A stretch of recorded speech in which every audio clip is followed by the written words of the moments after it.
Since after the Supreme Court has declared or affirmed Tinubu as the President of the Federal Republic of Nigeria, some people have been calling on Peter Obi, the presidential candidate of Labour Party, to speak or address the obedient and also the press. And now, let's go to the conference where Peter Obi has done that and address the press and also the obedient concerning the outcome of the Supreme Court. And he said that this is not the end of everything. This is the beginning of a new Nigeria. Sit tight as we go into that conference right now. Let's go. Remember to share the video and like it. I remain my humble self, the Eichmann. We move.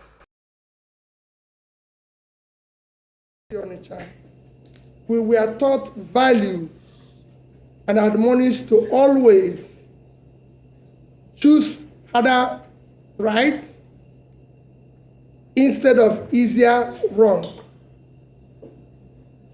Setting legal issues aside, the Supreme Court exhibited a disturbing aversion to public opinion, just as they abandoned its responsibility as court of law and policy.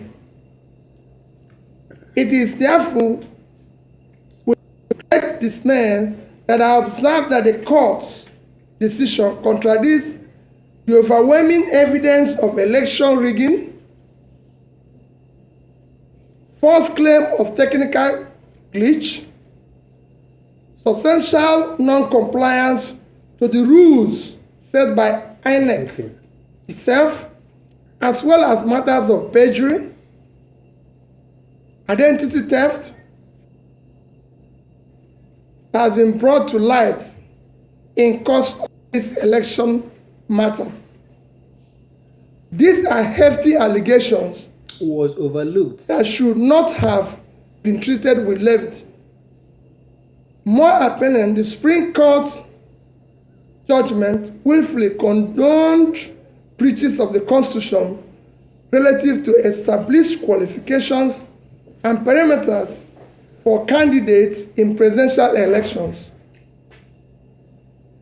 With this counterintuitive judgment, the Supreme Court has transferred a heavy moral burden from the courtroom to our national conscience. Our young democracy is ultimately the main victim and casualty of the courtroom drama. Without equivocation, this judgment amounts to a breach of confidence of Nigerians have in our judiciary. To that extent, it is a show of unreasonable force against the very Nigerian people from whom the power of the Constitution derives. The Supreme Court's ruling may represent the state of the law in 2023, but not present demand for substantive justice. everything. The judgment missed principles and precedents. Indeed, the rationale and premise of the Supreme Court judgment have been clearly brought to light by deep, revealing, and troubling valedictory remarks of Honorable Justice Musa Datijo Mohammed, JSC, on Friday, 27th, 2023.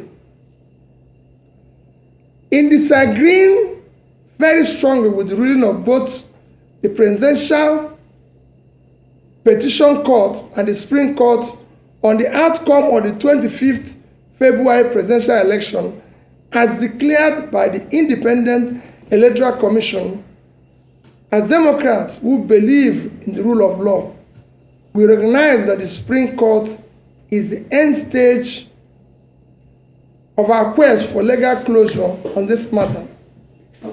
As a party and candidate, Daddy and I have now exhausted all legal and constitutional remedies available to us. However, this end is only another beginning of our quest for vindication of hope of the common man for a better Nigeria. After all, sovereignty belongs to the people, if only for historical purposes. It behoves us to place our disagreement with and deep reservation about this judgment on public record. We have long been aware of how weak the national institutions have negatively affected our democracy. This year, 2023, has been quite remarkable and revealing. INEC displayed incompetence in the conduct of its statutory duties. The judiciary has largely acted in defiance of the constitutional tenets, precedents, and established ground rules. Political expediency has preceded judicial responsibility. A mechanical application of technicalities has superseded pursuit of justice and fairness. Both INEC and Supreme Court, as referees, respectively, shifted the goalposts in the middle of the game. Where the value and import of INEC and recent Supreme Court ruling ends is where our commitment to a new Nigeria begins. Our mission has been more about anchoring a new Nigeria, and it remains unchanged. It is a nation where things will work, where the country will be led from its present waste and consumption orientation to a production-driven economy. Our commitment is to a nation anchored on principles of prudent management of resources, to quickly pull millions out of multidimensional poverty, ensuring transparency and accountability in equitable distribution of opportunities, resources, privileges. In the new Nigeria, we aim to address all unmet needs by showing compassion for all those left behind by the present system. Going forward, we in Labour Party and the Obedient Movement are now effectively in opposition. We are glad that the nation has heard us loud and clear. We shall now expand the confines of our message of hope to the rest of the country. We will meet the people in their places where they feel pain and answer the needs for hope. At marketplaces, motor parks, town halls, boardrooms, university, and college campuses, we will carry and deliver the message of a new Nigeria. As stakeholders and elected Labour Party officials, we will remain loyal to our manifesto. We will continue to canvass good governance and focus on issues that promote national interest and unity and cohesion. We will continue to give primacy to our Constitution, rule of law, and the protection of other liberties.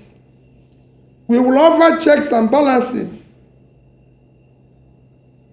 and will vie robustly in forthcoming elections to elect those who share our vision of a new Nigeria. Given the present national circumstance, there is compelling need for a strong political opposition.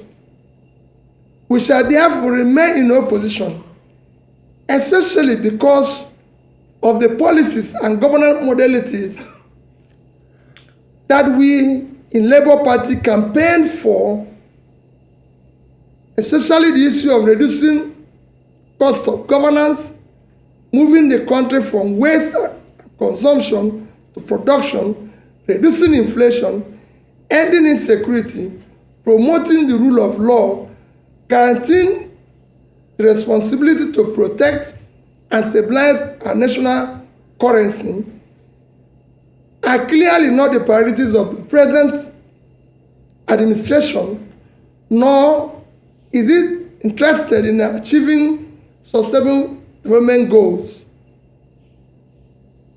It has one thing that has gladdened my heart in course of the struggle in the past 18 months. It is the passionate desire of our people, especially young Nigerians from across ethnic and religious divides, to construct a new and restructured Nigeria that will work for all Nigerians. They refuse. The goal remains the guiding light and abiding inspiration. Finally, I thank all Nigerians who believed in what is now only a revolution postponed. We deeply appreciate the unalloyed, non-partisan moral support millions of youths and ordinary Nigerians across ethnic, religious, geopolitical divides have continued to give Dati and I. We extend our heartfelt gratitude to Nigerians who have supported this mission from the onset.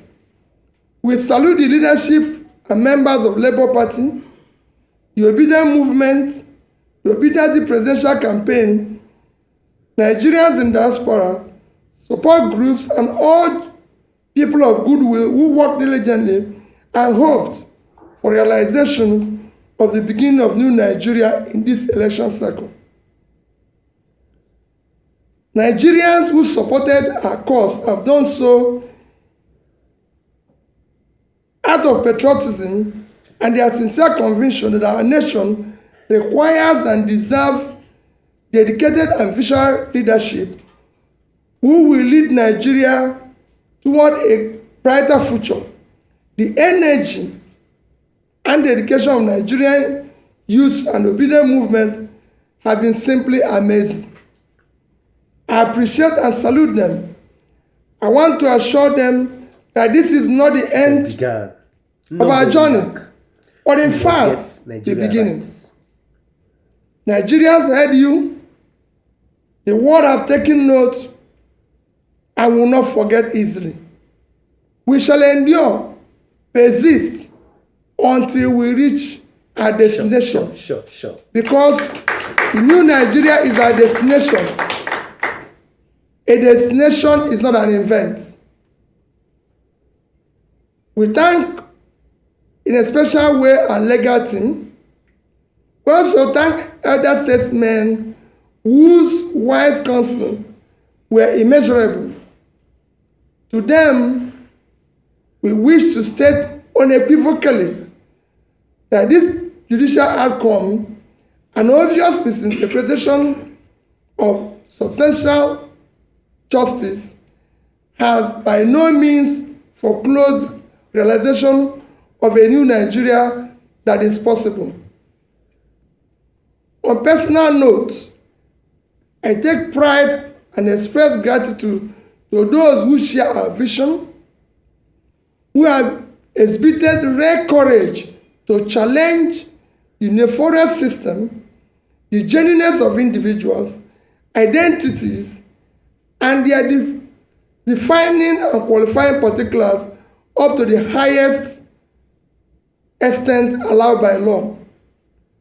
Nigeria holds out hope of infinite possibilities leading to a desirable greatness. I remain consistent in my belief of a possibility of a new Nigeria built on character, competence, capacity, compassion, integrity, respect for the rule of law based on justice and fairness. God bless you all. God bless the Federal Republic of Nigeria. Thank you. Thank you, Your Excellency. Please, another round of applause for His Excellency. Thank you. Well, the Excellency will entertain questions Labour Party presidential candidate Peter Obi addresses the international media where he criticized the Supreme Court for affirming the victory of President Bola Ahmed Tinubu as the winner of the 2023 presidential election. He says the judgment is a breach of confidence that Nigerians have in the judiciary and an unnecessary show of force in enforcing illegality. Peter Obi says he disagrees strongly with the ruling of both the Election Petition Tribunal and the Supreme Court, even though he acknowledges that the Supreme Court ruling marks the end of his search for justice over the conduct of the 2023 presidential election. The Labour Party flag bearer also heaped criticism on INEC for failing to carry out its duties of conducting free and fair elections. However, says his vision to unveil a new Nigeria that is productive, corruption-free, equitable and just remains intact. This, he believes, will be achieved by the Labour Party and the Obedient Movement playing its role as a viable opposition party while calling for good governance, rule of law, offering checks and balances against the excesses of the present administration. Peter Obi ended his press conference by thanking all Nigerians who supported his candidacy, adding that the Supreme Court ruling only marks a revolution postponed as the struggle to build a new Nigeria continues. Evidence for you to do that in our constitution. Now listen. What would you say in respect to the need of principle Now listen to the questions and how he reacts to them. Remember that after this conference, the APC has also replied him. I will still bring Well, thank you very much. News. Let me first elucidate a bit. Supplementary budget is a budget that is meant for very important national welfare need of the people that is not captured originally in budget really or does not have adequate funding. I'll give you an example. Nigeria today, we've read it in the past 1 week for United Nations World Food Organization that 26.5 million Nigerians will go hungry next year. This is an issue of national importance that we can go for supplementary budget. Okay.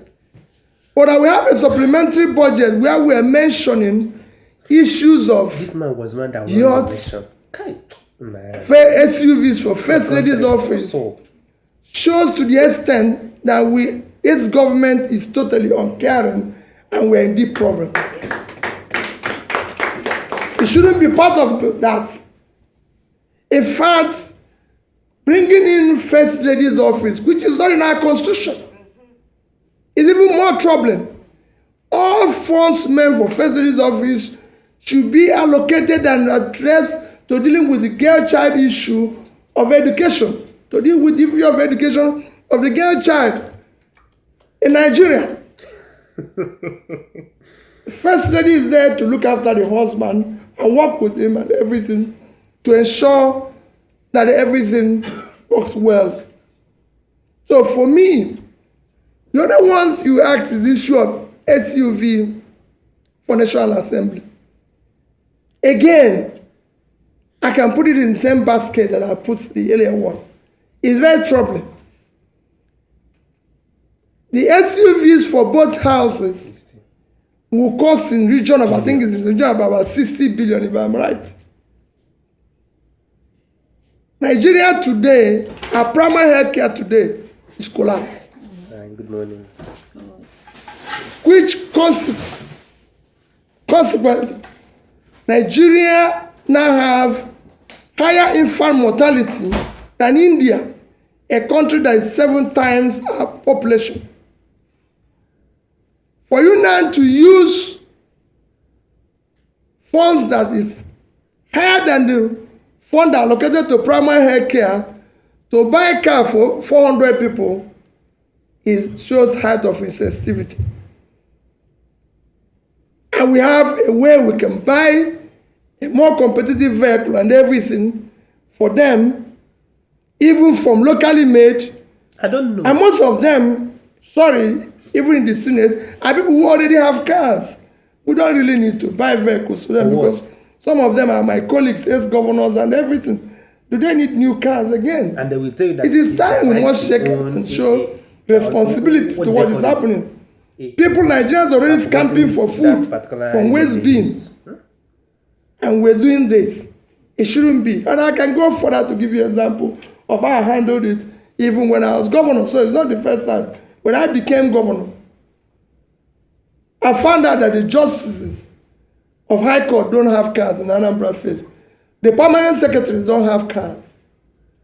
And when I became governor, they ordered for me 2 bulletproof vehicles. And I said no. Collect the money back, paid it to PAN, and said supply us 60 406 cards, 18 to the justices, 18 to PANSEC, few to the commissioners that are appointed. The rest became my deputy governor and myself. Throughout my first term, everybody in Anambra said I used 406. Nobody, but it was meant for 2 bulletproof cars. The money we used to buy these cars, and nobody in that 4 years. So it is time for us to use money very judiciously. Thank you. Thank you. My name is Georgina from Radio Nigeria. Now that the Apex Court have passed the final judgment, how do we build a nation to avert these court cases in subsequent elections?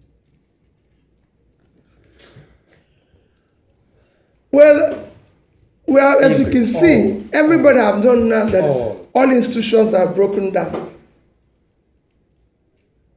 Like it's been now shown, it is now for all of us to work hard together to ensure that we save the country. Those who are in office do the right things. Those who are in opposition should ensure that the right things are done. And we will do so on our own part aggressively. If the judiciary can be like this, what do you think other sectors, other institutions will be like?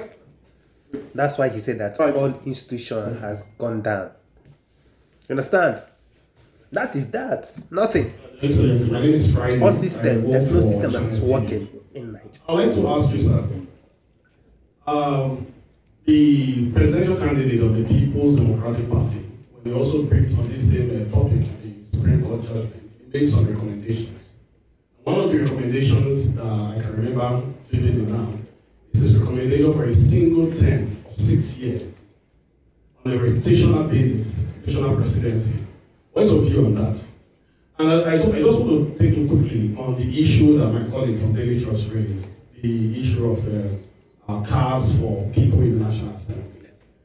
It is true that your party is in opposition now, since by virtue of the judgment of the Supreme Court. But you have your members of your party who are in the Senate, thank God we have one of them here. We also have some of them also in the House of Representatives. They are beneficiaries of this. So to what extent are you going to engage with them? And of course, those lawmakers at the state level, so that they will stand different from other lawmakers in these parties that seem to be doing that. things contrary to your vision. Over there is what they will do. That's the thing. Let me start with the issue of Labour Party members in the House. I've actually discussed this issue with them. Surprisingly, I can tell you, I heard that these vehicles are official cars. And I don't know, they have to use it. It's meant for official vehicle. So it's not as if it's their vehicle that is meant for official cars and everything. Because we can pay for it and say, listen, if it's your car, you return it or do something. But they said it's official cars. And that everybody is meant to do it. You are meant to use it while you're in the Senate. But you know how things work here. It's not going to be like that. But, so, what I say people is that it won't be if Labour, if we were in office, nobody would have contemplated such. And that's where we want to go from. Because it is not enough to do the wrong thing and then start correcting it, but it shouldn't even be. Just like people are saying, oh, maybe the issue of years have withdrawn, or this one, it shouldn't even be mentioned in the first place because it touches the sensibilities of people to do that. On issue of the single tenor, we campaigned vigorously on issue of restructure and reform. So that is clear. And that would have included so many amendments to make this constitution be a workable and functional constitution that will be productive for Nigeria. Including in that would have been issue of single tenor. I thank Vice President Atiku Abubakar for his position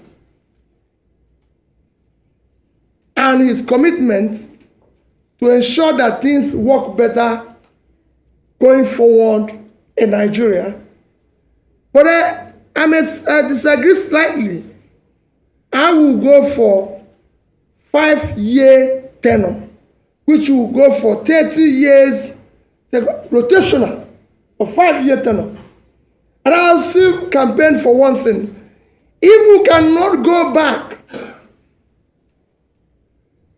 to issue of parliamentary democracy, we must have a quasi system that will allow our leaders elected, whether prime minister or president, to be able to be part of the legislature, especially to answer questions, maybe presidential question time or prime minister question time, instead of hiring surrogates and people who are not elected, who have nothing to be canvassing and telling us stories. We want to hear it from the people we elected now. And that is critical. It's very important. We cannot continue with this way where we are now, where people have outsourced leadership.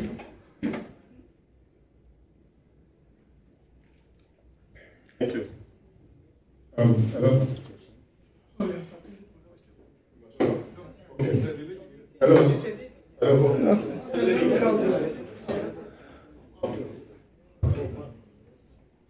Good afternoon, Your Excellency.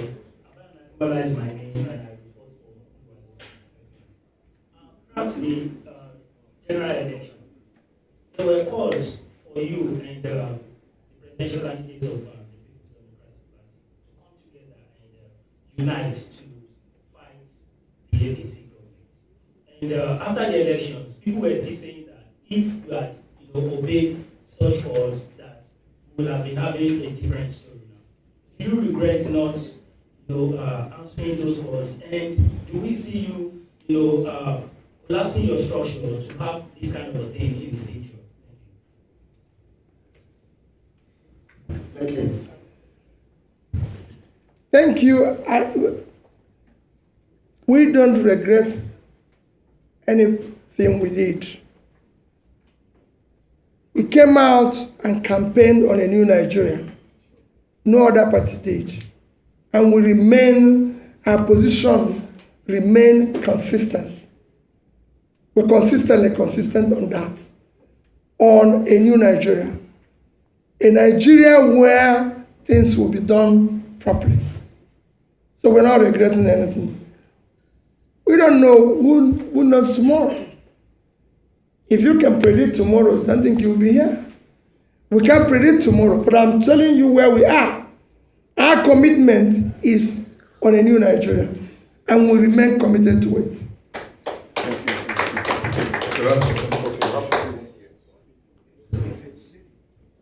My name is Ben East Nigeria. To make an assumption to being a strong opposition to this ruling government, the charity begins at two. First and foremost, I know that even the Chairman states, from what we have read so far, and what we have